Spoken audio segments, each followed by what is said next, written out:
How to disable call forwarding on Samsung Galaxy. Hello everyone, welcome to this channel. I'm here to help you out today, so without any delay, let's get started.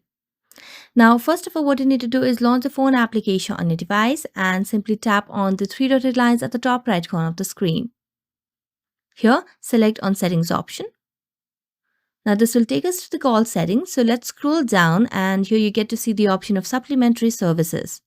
Tap on supplementary services option and here you can see the option of call forwarding. Tap on call forwarding and select on voice calls option. Here tap on the option of always forward option over here and simply you can see the option of turn off. Tap on turn off and just wait for a few seconds, and you can simply do that for other processes as well, like forward when busy, when unanswered, or when unreachable. So as you do that, you'll be able to disable call forwarding on Samsung Galaxy. So that's it. Thank you so much for watching this video and see you next time.